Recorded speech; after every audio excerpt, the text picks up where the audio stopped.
السلام علیکم ناظرین پروگرام حال احوال میں آج ہمارے ساتھ مہمان شخصیت ہیں سابق قائم مقام وزیر اعظم آزاد کشمیر، قائم مقام صدر پیپلز پارٹی آزاد کشمیر۔ ناظرین، متعدد اہم وزارتوں کا قلمدان بھی آپ نے سنبھالے رکھا۔ میری مراد جناب چودھری پرویز اشرف صاحب ہیں۔ ناظرین، آپ نے بحیثیت سیاستدان تو چوہدری صاحب کو دیکھا ہے، لیکن آج چودھری پرویز اشرف صاحب کی شخصیت کو سامنے لانے کی ہم کوشش کریں گے۔ ناظرین، میرا ان سے پہلا سوال ان کی پیدائش اور تعلیم پر ہی ہوگا۔ السلام علیکم چودھری صاحب۔ چودھری صاحب، آپ نے ابتدائی تعلیم کہاں سے حاصل کی اور آپ کہاں پیدا ہوئے؟ میں بمبر میں ہی پیدا ہوا، میری 1960 ڈیٹ آف برتھ ہے، اور ابتدائی تعلیم بھی میں نے ہائی اسکول بمبر سے ہی میٹرک پاس کیا، پھر میں نے انٹر اور گریجویشن گورنمنٹ کالج لاہور سے کی، ٹھیک ہے۔ پھر LLB میں نے پنجاب یونیورسٹی لا کالج سے کی، اور MA بھی میں نے یونیورسٹی ٹھیک ہے۔ لا کی پریکٹس کی آپ نے یا بس تعلیم کی حد تک؟ نہیں، میں 12 سال باصیت وکیل بمبر میں لوئر کورٹ اور سیشن کورٹ میں پیش آتا ہوں۔ ٹھیک ہے۔ آپ نے کچھ کیسز بھی لڑے ہوں گے وہاں پہ؟ اچھا، ٹھیک ہے۔ چودھری صاحب، ایک کامن سوال جو ہم اپنے انٹرویو میں کرتے ہیں کہ اس سارے ٹینیور میں آپ کا پسندیدہ جو استاد ہے وہ آپ کس شخصیت کا نام لیں گے؟ میں فاروق قریشی صاحب جو ہیں وہ ہمارے پسندیدہ استاد، جو KG میں ہمیں پڑھایا کرتے تھے۔ ٹھیک ہے۔ اور ماشاءاللہ بڑے اچھے۔ ٹھیک ہے۔ ان کی کیا آپ کو کوئی عادت جس کی وجہ سے وہ آپ کے پسندیدہ ہو گئے، وہ کیا چیز تھی؟ وہ اپنے پیشے کے ساتھ بڑے فیئر تھے، اور طلباء کے ساتھ اور اپنے جو شاگرد تھے ان کے ساتھ وہ جینین قسم کی محبت اور لگاؤ رکھتے تھے، جو آج تک بھی موجود ہے۔ ٹھیک ہے۔ چودھری صاحب، آپ نے جوانی کا جو دور ہے وہ لاہور میں گزارا یا کہ بمبر میں؟ اپنی جوانی کے بارے میں کچھ ناظرین کو بتائیں پلیز۔ میں میٹرک تک بمبر میں رہا، اور پھر 1974 ستمبر میں پھر لاہور گورنمنٹ کالج میں داخل ہو گیا، اور پھر 1983 کے بلدیاتی الیکشن تک میں لاہور میں رہا۔ ٹھیک ہے۔ اور چودھری وہیں پڑھتا صاحب، رہا۔ استادوں کی نظر میں ایک اسٹوڈنٹ جو ہے وہ فیورٹ ہوتا ہے، وہ فیورٹ ہونے کی وجہ یا وہ کھیلوں میں بڑا اچھا ہوتا ہے یا مثلا تعلیم میں وہ اس معیار پہ ہوتا ہے کہ ہر استاد اس کو پسند کرتا ہے۔ تو آپ کیا سمجھتے ہیں کہ آپ بھی فیورٹ اسٹوڈنٹ رہے ہیں اپنے ٹیچرز کے؟ بالکل، میرے بارے میں میرے جو اساتذہ اکرام تھے وہ یہ سمجھتے تھے کہ یہ ایک سیاسی گھرانے کا ہے نوجوان، تو یہ آگے بڑھ کے ملک اور قوم کی خدمت کرے گا، لہٰذا اس کی تربیت جو ہے وہ ایسے انداز میں کی جانی چاہیے، اور اساتذہ اکرام جو ہے وہ ہمیشہ اس ضمن میں میری تربیت کرتے تھے اور مجھے سمجھایا کرتے تھے۔ ٹھیک ہے۔ چودھری صاحب، آپ کھیلوں میں بھی میں نے سنا ہے کہ آپ فٹ بال کھیلتے تھے یا ہاکی کھیلتے تھے؟ میں جو ہے نا وہ سکول کے زمانے تک، بالخصوص میٹرک تک جو ہے وہ میں ایتھلیٹک میں بھی، ہاکی میں بھی، فٹ بال میں بھی جو ہے وہ میں کھیلتا رہا، اور پھر مجھے یہ بمبر سے یہ اعزاز حاصل ہے کہ میں ہاکی کا پاکستان یوتھ کا کلر ہولڈر بھی رہا ہوں۔ اچھا، ماشاءاللہ۔ اور یہاں پاکستان یوتھ کی ٹیم کو میں لے کر بھی آیا تھا، جو بمبر کے ساتھ جس کا ہم نے میچ بھی ادھر بمبر میں کھیلا تھا۔ ٹھیک ہے۔ یہ 79-80 کی میرا خیال ہے بات ہے، اس وقت ہماری بمبر کی ہاکی ٹیم بھی بہت اچھی ہوا کرتی تھی، اور پھر ہاکی کی جو نیشنل چیمپئن شپ ہے، ڈسٹرکٹ کی چیمپئن شپ ہے، یہ بھی میری کپتانی اور میری مینیجرشپ میں بمبر جیت کر آتا رہا، اور ایتھلیٹک کا بھی ہم نے جو ہے وہ قومی نیشنل چیمپئن شپ جو ہے وہ جیتی تھی، اس وقت میں ٹیم کا مینیجر تھا۔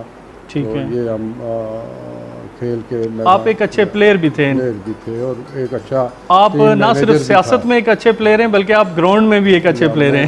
میں کرتا رہا۔ ٹھیک ہے۔ چودھری صاحب، آپ نے اپنی ازدواجی زندگی کا آغاز کب اور کہاں سے کیا؟ میری ازدواجی زندگی کا دسمبر 81 میں میری شادی ہوئی تھی۔ ٹھیک ہے۔ اور ماشاءاللہ اچھی جا رہی ہے، اور ظاہر ہے سیاست کے اندر گھریلو طور پر بڑی پریشانیاں ہوتی ہیں، لیکن مجھے کم سے کم گھریلو طور پر آپ کو گھر سے انکریج ہی کیا گیا ہر معاملے میں؟ مجھے کوئی پریشانی نہیں ہوئی، بالخصوص پچھلے 4-5 سال سے میری والدہ بیمار ہیں اور جی جی وہ اللہ کے حکم سے میرے ساتھ ہوتی ہیں، ٹھیک تو ہے اس ضمن میں بھی پھر کافی معاونت رہتی ہے، اور میں بڑا اس معاملے میں اللہ تعالیٰ کا شکر گزار ہوں کہ اس معاملے میں بھی مجھے کبھی کوئی دقت اللہ کی طرف سے نہیں آئی۔ نہیں ہوئی۔ چچا صاحب آپ مزاجن سنگیت سے لگاؤ رکھتے ہیں؟ میں سنگیت بھی سنتا ہوں، پسند کرتا ہوں، اور کیا سنتے ہیں چچا صاحب؟ فوک گانے سنتے ہیں یا کہ آج کل کے جو دام دھڑکا سا سلسلہ چل رہا ہے وہ کیا آپ کو پسند ہے؟ ناظرین نہیں، میں جاننا جو ہے چاہیں گے۔ نا زیادہ غزل جو ہے نا وہ سنتا، غزل جو ہے ٹھیک نا ہے وہ زیادہ مجھے پسند ہے۔ ٹھیک ہے، تو غزل میں چچا صاحب کس کو پسند کرتے ہیں؟ میں وہ نعید اختر کی غزل بھی، پھر وہ بیگم مرحوم جو ہے ان کی بھی، میں تو ابھی جوان ہوں، ٹھیک اس ہے طرح کی جو غزلیں ہیں وہ مجھے ٹھیک ہے پسند ماشاء اللہ چچا صاحب پرسنالٹی میں تو واقعی آپ ابھی جوان ہیں۔ چچا صاحب آپ ہمارے ناظرین کو کچھ سنا سکتے ہیں؟ نہیں، میں خود تو نہیں گا سکتا، میں نعت بھی پڑھتا رہا ہوں، قرآن اچھا، کی قرأت بھی نعت کے کوئی کرتا دو رہا ہوں۔ اشعار اگر آپ سنا نعت دیں۔ مجھے بڑی پسند تھی، اور میں مسجد میں یہ میں پڑھا بھی کرتا تھا کہ میرا دل اور میری جان مدینے والے، تجھ پہ سو جان سے قربان مدینے والے، ماشاء اللہ ماشاء اللہ چچا صاحب۔ چچا صاحب ہابیز میں آپ کی کیا ہابیز ہیں سیاست سے ہٹ کے؟ سیاست بھی ویسے ہابیز ہی ہے لیکن میری کوئی ہابی نہیں ہے، کیونکہ ہمارے ملک اور قوم کو اس وقت جب سے میں سیاست کے اندر ہوں تو ہمارے لوگوں کو بھی، اور کشمیر کی جو تاریخ چل رہی ہے اس ضمن میں بھی، تو میری بس یہی ہابی اور یہی شوق ہے، ٹھیک ہے لوگوں کی خدمت کرنا اور تاریخ آزادی کشمیر کے لیے اپنا اپنی وقت صرف خدمات اور کرنا، وقت جو ہے بس ٹھیک ہے۔ یا یہ کہہ لیں کہ آپ اتنی مصروف زندگی گزار رہے ہیں کہ جو ہے نا آپ کو وقت نہیں ملتا۔ چچا صاحب آپ کا گھرانہ ایک سیاسی گھرانہ تھا، آپ کے ابھی ہے بھی ہے ماشاءاللہ، آپ کے والد کی مرضی سے آپ آئے ہیں سیاست میں یا کہ آپ کی ذاتی کوئی دلچسپی تھی بچپن سے ہی، جیسے گھر میں دیکھتے ہیں ایکٹیویٹی جو ہے نا سیاسی ایکٹیویٹی چل رہی ہوتی ہے؟ میری کچھ تو گھر کی ایکٹیویٹی کی وجہ سے بھی دلچسپی ہوئی، لیکن 75% میرے والد صاحب مرحوم مغفور رحمۃ اللہ علیہ کا یہ میرے لیے حکم تھا کہ آپ نے سیاست میں آئیں، ٹھیک ہے۔ آپ نے باقاعدہ سیاست میں آغاز کب کیا؟ میں نے باقاعدہ تو پہلا 83 میں بلدیاتی الیکشن لڑا تھا، ٹھیک ہے اس وقت سے پھر میں عملی سیاست میں چلا آ رہا ہوں۔ ٹھیک ہے۔ چچا صاحب آپ نے اپنا آغاز بلدیاتی الیکشن سے کیا، بلدیاتی سیاست سے کیا، میرے خیال میں اس وقت سے لے کر اب تک آپ نے بے شمار اقتدار دیکھا ہے، تو آپ نے اس چیز کو پروموٹ کیوں نہیں کیا؟ آج تک اب بلدیاتی الیکشن ہی نہیں ہو پائے الیکشن آزاد کشمیر میں۔ آزاد کشمیر میں بلدیاتی انتخابات نہ ہونے کی مختلف وجوہات ہیں۔ آخری الیکشن 91 میں ہوا تھا اور پھر نہیں ہو سکا، اور 96 کی جب پاکستان پیپلز پارٹی کی گورنمنٹ تھی اور میں ہی اس وقت بلدیات کا منسٹر تھا، اور میں نے کوئی تاریخ کا بھی اعلان کیا تھا، لیکن ویری انفارچونیٹ اس وقت کی جو ہماری اپوزیشن کی جماعتیں تھیں انہوں نے وزیر امور کشمیر سے مطالبہ کیا کہ ہماری حکومت کو کہا جائے کہ بلدیاتی الیکشن کو ملتوی کر دیا جائے، حالانکہ اس وقت انتخاب میں تمام وہ کاغذات لوگوں کے امیدوار فائنل ہو چکے تھے، تو ایسے موقع پر پھر ہمیں کہا گیا کہ اس الیکشن کو پوسٹ پون کریں، تو پھر اس وجہ سے التوا میں کر دیا گیا، اور پھر اس کے بعد تاحال اس کا انعقاد نہیں ہو سکا۔ ہونا چاہیے، بلدیاتی انتخاب سے اچھے لوگ سامنے آتے ہیں۔ جی چچا صاحب سیاست میں لوگ اچھل کود کرتے ہیں، یہاں وہاں کرتے ہیں، آپ نے ایک ہی جماعت کو مسکن بنایا، اس کی کیا وجہ تھی؟ بات یہ ہے کہ میں نے متعدد بار اپنی سپیچز میں بھی اس بات کا اظہار کیا ہے، اور میں آج بھی اس کا اظہار کر دیتا ہوں کہ ایک تو میرے والد صاحب مرحوم مغفور جو ہیں وہ بھٹو صاحب کی سیاست کو بہت پسند کرتے تھے، اور وہ یہ سمجھتے تھے کہ یہ غریبوں کی خدمت کے لیے قریب تر ان کا نظریہ ہے، اور پھر میں نے اسی سیاست کو بے نظیر بھٹو صاحب کی قیادت میں، پھر بلاول بھٹو، آصف علی زرداری اور فریال تالپور کی قیادت میں نے جاری رکھا ہوا ہے۔ اور پھر ایک دفعہ میں نے اداریہ پڑھا تھا جب سکندر ایاز آزاد کشمیر کے وزیر اعظم منتخب ہوئے، تو سلطان سکندر نے ایک اداریہ لکھا کہ مستقل مزاجی انسان کو کندن بنا دیتی ہے، سکندر ایاز آزاد کشمیر کے وزیر اعظم منتخب ہو گئے۔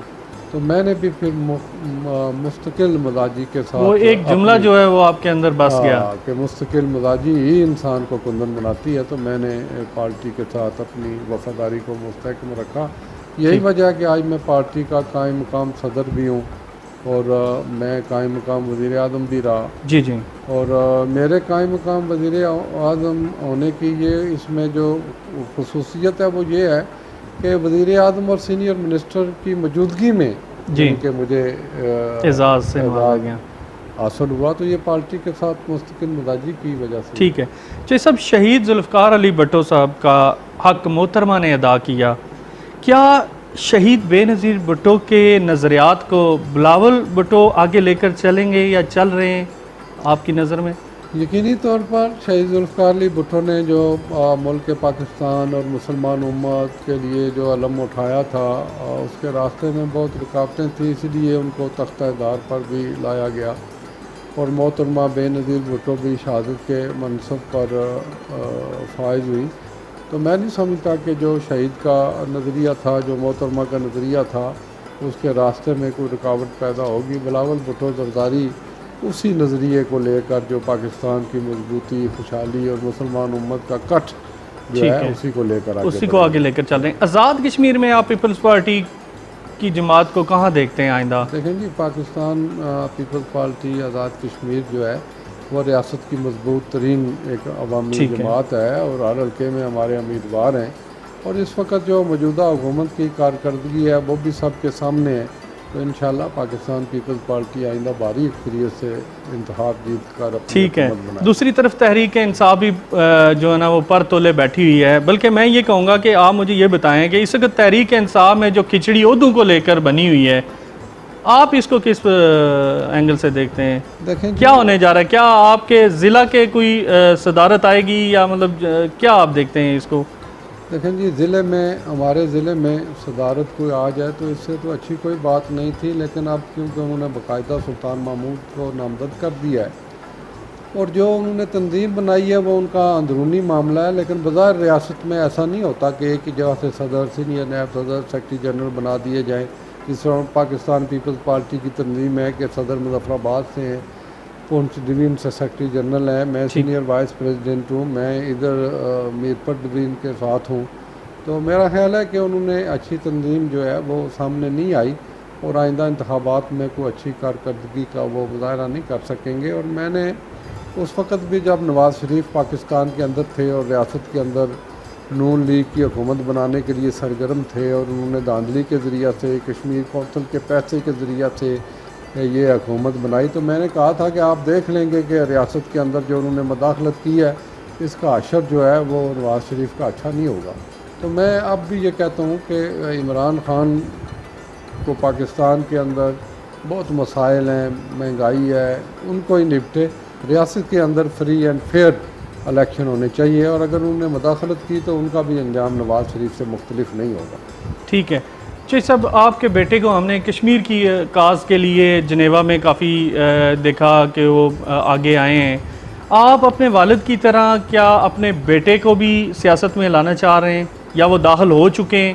میں نے تو اپنے بیٹے کو جب وہ ابتدائی تعلیم حاصل کر رہا تھا تو میں نے اس کو سیاست کے لیے وکالت یا اس طرح کی تعلیم نہیں دلائی تھی. میری خواہش تھی کہ وہ خود فیصلہ کرے. اس کو ٹیکنیکل ہم نے ایجوکیشن دلائی تھی. وہ ماشاءاللہ وارک یونیورسٹی لندن سے اس نے ماسٹرز کیا، فاسٹ یونیورسٹی سے اس نے کمپیوٹر سائنسز میں ڈگری حاصل کی اور اس وقت یو کے اندر وہ بڑی بھاری تنخواہ کے عوض کمپنی میں کام کر رہا ہے. اس کو 6-7 ہزار پاؤنڈ میرا خیال ہے ماہانہ اس کو تنخواہ ملتی ہے، جو پاکستان 12-14 لاکھ روپیہ بنتا ہے. تو میں نے یہ اس کی سویٹ ول پر چھوڑا تھا کہ وہ کس طرح دلچسپی رکھتا ہے، کیونکہ میں نے اپنا تجربہ اس کو بتایا تھا. تو لیکن اس کی خواہش اور مرضی ہے تو وہ اپنی کارکردگی کی بنا پر سیاست میں، میرٹ کی بنا پر سیاست میں، حلقے کے لوگوں کے ساتھ، ضلع کے لوگوں کے ساتھ اس نے میل ملاپ رکھا ہوا ہے. تو دیکھیں اب اس کی اپنی ہمت. ٹھیک. سب کشمیر کاز پہ آپ باہر بیرون ممالک میں بھی گئے، اپنی آواز کو وہاں پہ کشمیریوں کی آواز کو بلند کیا. یہاں اپنے حلقہ میں بھی آپ کوئی ریلی مس نہیں کرتے، کشمیر کی جہاں بات چلے آپ کرتے ہیں، تو اس کا جو خون ریزی وہاں پہ چل رہی ہے یا یہ جو آرٹیکل میں امنڈمنٹ ہوئی ہے، آپ اس حوالے سے کیا کہتے ہیں؟ دیکھیں جی، دو آرٹیکل ہیں، ایک 370 جس میں اس وقت مہاراجہ ہری سنگھ نے ایگریڈیشن کیا تھا۔ ٹھیک ہے، کشمیری قوم تو پہلے اس ایگریڈیشن کے خلاف تھی، ہم تو یہ ٹھیک، چاہتے ہی نہیں تھے کہ یہ سکھ شامل ہو، ہم تو یہ چاہتے تھے کہ ہمیں جو ہے ہمارا basic right self of determination جو ہے وہ دیا جائے۔ تو اب اس نے اس شک کو ختم کیا ہے، لیکن ختم کر کے اس کو ہندوستان کا حصہ نہیں بنانا چاہیے، بلکہ ہمیں جو بنیادی کشمیریوں کا حق ہے وہ دینا چاہیے، اور جب تک وہ نہیں ملتا تو یہ 4 نکات پر جو ان کا سمجھوتا تھا ورس دین ورس اس کو جاری رہنا چاہیے تھا۔ لیکن میں نے اکثر یہ بات کہی ہے کہ ہندوستان اگر یہ بات سمجھتا ہے کہ وہ اس طرح کاغذی امینڈمنٹ کر کے پہلے وہ آرمی کے ذریعے سے ملیٹنٹ فورسز کے ذریعہ سے ہر لحاظ سے اس نے کشمیریوں کو کیپچر کرنے کی کوشش کی، لیکن کشمیریوں کے دلوں پر ہندوستان جو ہے وہ حکومت نہیں کر سکا، اور اس امینڈمنٹ سے بھی اس کو کوئی فائدہ نہیں ہوگا، بلکہ تاریخ آزادی کشمیر جو ہے اور تیز تر ہو جائے گی۔ اور اگر مثلاً 35A کے خاتمے کے بعد اگر ہندوستان کے لوگ یا غیر کشمیری لوگ جو ہیں وہاں اگر زمین خریدیں گے بھی، تو ٹھیک کل ہے، کسی وقت اگر کشمیریوں کو حق خودارادیت مل جاتا ہے تو انشاءاللہ یہ تو ایک ڈاکومنٹری ہے، وہ جو لوگ انہوں نے بعد میں آباد کیے ہیں ان کو حق خودارادیت میں اور ووٹ کا حق حاصل نہیں ہوگا، اور ہندوستان کا یہ سوچ جو اکثریت کو وہ اقلیت میں تبدیل کرنا چاہتے ہیں، یہ خواب کبھی بھی شرمندہ تعبیر نہیں ہوگا، اور کشمیری اپنی جد و جہد کے لیے آخری سانس تک لڑیں گے۔ ٹھیک ہے۔ جو سب تحریک آزادی کشمیر کے حوالے سے لبریشن جو ہے سیل ہے، اس کا کیا کردار رہا ہے؟ دیکھیں جی، لبریشن سیل کا جو قیام کا مقاصد تھا وہ تو ایک اچھا ہی تھا، لیکن بعض اوقات سیاسی وجوہات کی بنا پر بھی اس کو تقسیم کیا گیا۔ تو میں نے اپنی حکومت کو بھی اور اس حکومت کو بھی یہ بات کہتا ہوں کہ وہ لبریشن سیل میں ایک ایسا لٹریچر پیدا کرے جو نوجوان نسل کو بھی تاریخ آزادی کشمیر سے جو وہ آگاہی کرائے، اور برہان وانی نے جو نوجوان نسل کو ایک نئی طرح دی ہے، تو وہ بھی میں سمجھتا ہوں کہ ایک مشعل راہ ہے۔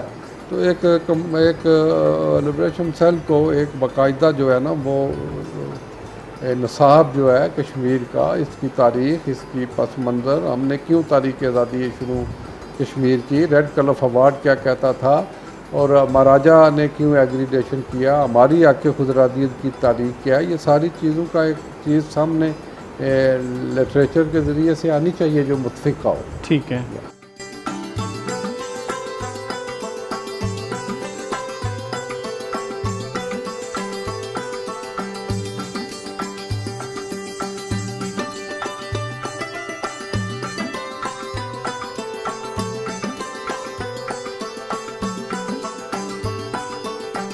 چوہدری صاحب بہت شکریہ آپ کا، آپ نے ہمیں وقت دیا، تھینک یو۔ تھینک یو جی، تھینک یو۔